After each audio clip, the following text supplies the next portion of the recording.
passer maintenant à une série de questions et j'invite les deux conférenciers à revenir s'asseoir vers les micros.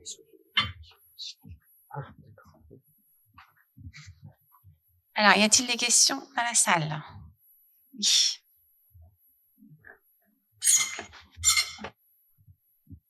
Bonjour, merci pour les deux présentations. Jean-Luc Régnard, Montpellier, Institut Agro. Pour parler du premier sujet sur les insectes en ville et sur les recensions qui ont été faites, j'avais une simple question. La strate arborée a concerné les arbustes, mais les arbres ne sont pas cités.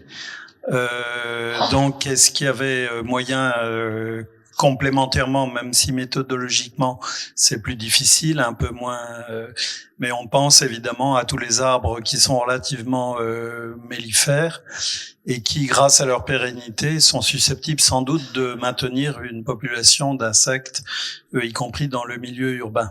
Merci pour la réponse. Merci pour la question.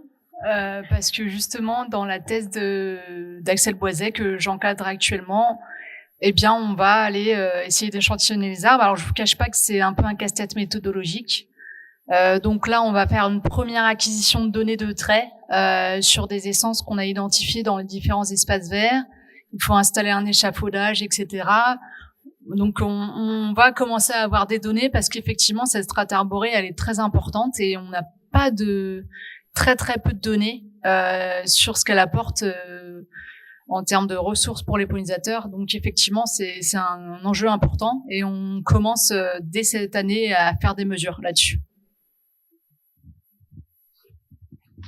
Et du coup, ça m'amène à une réflexion. Il y a un certain nombre de services d'espaces verts municipaux qui ont procédé à un inventaire de la flore arborée dans le sens d'une diversification, et ça serait intéressant qu'il y ait ce dialogue avec les aspects fonctionnels qui sont liés aux populations d'insectes.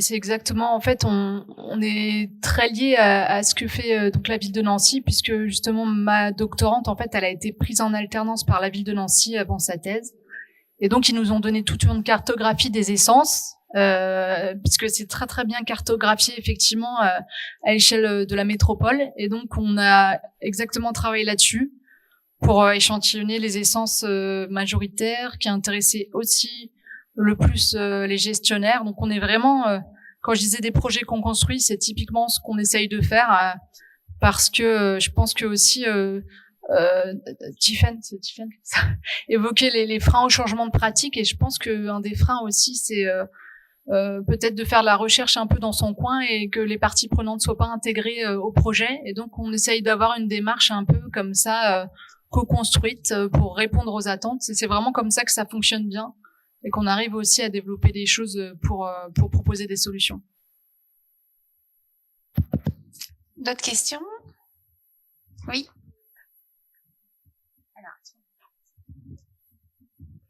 Merci. Bonjour, Mélissa Ouzic chez Plantacité. Vous avez parlé que la sécheresse a impacté la quantité de nectar et de pollen. Je voulais savoir si ça impacte aussi la qualité. Parce que du coup, si ça impacte la qualité, ça a des effets aussi négatifs sur les pollinisateurs, et peut-être que les pratiques de gestion, justement concernant l'arrosage, tout ça, devront être adaptées. Alors c'est quelque chose qu'on connaît pas bien. A priori, il y a quelques études qui suggèrent ça, sûrement sur quelques espèces. Comme je disais, le vrai frein sur la qualité, c'est qu'il faut énormément de quantité de pollen et de nectar pour travailler là-dessus. Donc on commence à acquérir des données. Là, c'est des choses qui restent encore à faire. Vraiment, le côté qualité des ressources, il y a encore beaucoup de données à acquérir. Les premiers résultats montrent qu'il peut y avoir clairement des modifications en termes de composition de sucre, par exemple, dans les nectars, etc. Mais il y a encore beaucoup de choses, je pense, à faire là-dessus pour vraiment savoir à quel point ça impacte la qualité. Mais voilà, c'est un gros travail encore à mener pour la suite. J'en profite encore. Est-ce que vous avez l'intention de développer justement un outil qui serait pour les gestionnaires avec toutes les données que vous faites actuellement? C'est précisément un des axes de la thèse d'Axel aussi. En fait, nous, on a récolté des données de traits floraux sur 220 espèces végétales de la métropole de Nancy. Et l'objectif, c'est de mettre en place un prototype d'outil d'aide au choix des plantations. basé sur ces traits, mais qui inclut aussi d'autres critères, comme justement la résistance à la sécheresse ou ce genre de choses-là, pour la durabilité aussi. Et on va travailler avec un collègue pour que cet outil soit construit avec les gestionnaires, accessible, transparent, et que ce soit le plus simple possible. Voilà, puisque j'ai des collègues qui travaillent sur les indicateurs agri-environnementaux qui m'aident à ce projet-là pour faire une évaluation des plantes multicritères, mais intégrant ces fameux traits qu'on n'a pas au départ. Donc effectivement, là il y a un projet jusqu'en 2028 financé par l'OFB sur cette question. Question par Oui, Noël Dorion. Donc, Philippe a dit que les exposés étaient complémentaires. Je suis assez d'accord avec lui. Je me demande s'ils sont pas des fois un peu contradictoires. Excusez-moi. Parce que Tiffany nous a montré un superbe lampadaire avec une plante un insecte qui demandait d'où venaient ces plantes. Et, Or, Alice nous a montré que finalement, les plantes, je vais pas les qualifier d'exotiques, mais les plantes qu'on trouve dans les jardins sont pas forcément des plantes locales, je vais le dire comme ça. Et néanmoins, elles ont un effet très important. Enfin, c'est ce que j'ai cru comprendre, du moins, sur le gîte, non, plutôt le couvert des pollinisateurs en fin de saison. Alors que l'histoire du petit lampadaire, là, ça c'était très représentatif, mais ça nous laisse conclure que, c'est que peut-être c'est juste les plantes qui ont coévolué avec l'insecte qui sont qu'il faut mettre et puis qu'il faut supprimer les autres, quoi. Voilà. Ça, cette illustration, elle est caricaturale. C'est vraiment pour grossir le trait. Mais disons que des végétaux endémiques, c'est la valeur sûre. Enfin, voilà, elles vont répondre à des besoins des pollinisateurs présents localement. Pour les plantes ornementales, ça dépend des cas, et c'est justement ce qui est étudié par les chercheurs, et donc c'est marrant parce qu'on en parlait justement tout à l'heure. On aimerait avoir plus de données justement là-dessus pour vraiment faire le tri entre les plantes ornementales qui sont adaptées aux pollinisateurs et celles qui ne le sont pas, parce qu'il y en a qui ne le sont pas, et ça c'est prouvé aussi. Il y en a qui vont attirer les pollinisateurs mais qui en fait vont les piéger, ou alors vont pas les attirer et juste vont prendre la place de d'autres plantes. Donc là tout de suite on entre dans un peu plus de complexité, et c'est vrai que ce dessin, c'est un peu pour dire, comme on sait pas, faisons attention à avoir dans chaque aménagement une bonne proportion de plantes endémiques. Là, on sait. Et après, le reste, la science avance, et on va pas s'interdire de mettre des plantes ornementales, bien sûr. Et en plus, il y en a qui ne sont pas du tout problématiques. Mais voilà, c'est un juste milieu. Donc, c'est pas contradictoire. Juste pour dire un mot là-dessus, c'est vrai que je pense que les études là-dessus sont assez contrastées, et l'idée c'est pas de promouvoir les plantes exotiques, c'est juste qu'elles sont présentes en fait. Souvent, moi j'ai cette discussion avec les gestionnaires qui font des massifs, des plates-bandes ornementales, qui travaillent pas mal là-dessus, et il y a déjà ces plantes exotiques. Et justement, nous on essaye de travailler à des plates-bandes du futur, intégrant plus d'espèces endémiques et puis aussi pérennes, parce que du coup ces espèces-là sont généralement pas très intégrées aux plates-bandes, donc on réfléchit effectivement à ce côté plus local, plus pérenne. Donc il y a un gros travail à faire là-dessus. Et donc voilà, du coup elles existent, donc on essaye de savoir ce qu'elles valent, mais effectivement on essaye de tendre vers d'autres choix.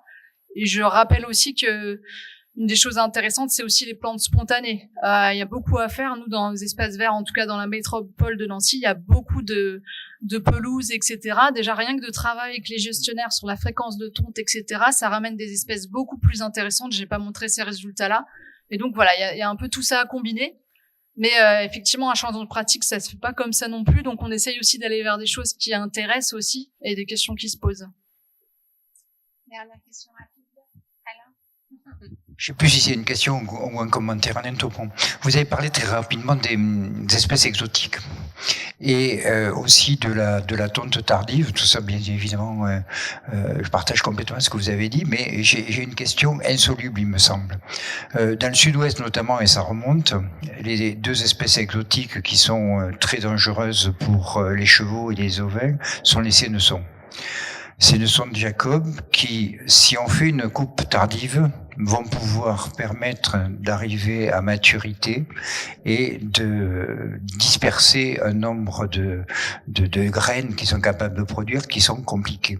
Alors, essayez d'impliquer les citoyens pour les arracher, parce qu'en plus ça s'arrache très facilement, c'est pas quelque chose qui est très enraciné. Ça serait une belle chose, sauf que par expérience, ça marche pas. Donc, comment fait-on dans une espèce de quadrature du cercle pour se débarrasser de certaines espèces exotiques qui en plus sont dangereuses?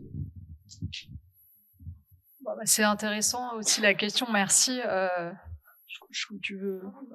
Moi, je travaille sur les prairies agricoles aussi, et justement, donc je pense que c'est des cas particuliers. En tout cas, on a travaillé sur le sénesson, c'est des alcaloïdes qui vont être toxiques pour les chevaux notamment, à partir d'un certain seuil quand même. Donc du coup, c'est si aussi ça domine, voilà, il y a un effet seuil quand même. Ça va être effectivement du cas par cas. Mais à l'inverse, je vais donner un autre exemple. Par exemple, pour les bovins en prairie, les plantes à tanin qui arrivent justement quand les prairies sont moins intensifiées, etc. Elles sont excellentes pour la santé animale. Et donc on contrebat. Donc je pense que c'est typiquement des choses, nous par exemple, qu'on essaye de promouvoir. On travaille sur un territoire d'élevage, un polyculture élevage, où justement on montre que favoriser les pollinisateurs avec des pratiques de fauche un peu décalées, ça veut pas dire que c'est pas fauché, mais avec des plantes, plus de plantes à fleurs, bah ça favorise par contre la santé animale dans ces cas-là en tout cas. Donc je suis d'accord, il y a le juste milieu à trouver. Et effectivement, ouais, c'est pas évident. Mais c'est vrai que sur le sénesson, ça pose des problèmes. Mais après, voilà, il y a des cas différents et je pense que c'est au cas par cas. J'ai aussi travaillé sur les plantes invasives, donc je sais que voilà, il y a le sénesson du Cap aussi qui pose des problèmes, etc. Donc c'est vrai que c'est des questionnements aussi. 30 secondes, si je peux me permettre. Une question pour Tiffaine, Jean-Pierre Guenot. Quelles sont vos actions auprès des élus ? Alors les élus, on va les rencontrer quand dans le cadre des rencontres de rencontres professionnelles. Alors il y a vos actions. Alors moi, j'agis pas directement auprès des élus, mais il y a plein d'autres acteurs qui gravitent autour du plan national pollinisateur et qui vont se compléter là-dessus. Puis même des collègues au sein de l'OPI qui vont les rencontrer. Les élus, on peut les toucher avec des dispositifs qui existent, par exemple les atlas de biodiversité communale. J'ai évoqué rapidement. C'est un outil qui est porté par l'OFB, Office français de la biodiversité, et qui accompagne justement dans des démarches de meilleure connaissance de la biodiversité sur son territoire communal, d'implication des citoyens et jusqu'à la création d'un plan d'action pour améliorer les pratiques en faveur de la biodiversité. Ça, c'est un outil. Donc nous, derrière, on va dire, là-dedans, on va intégrer les pollinisateurs, la question des pollinisateurs dans cet outil qui existe déjà. Ça peut être ça. Et après, ça peut être dans des temps de rencontres, dans le cadre de colloques, voilà, des choses comme ça. Mais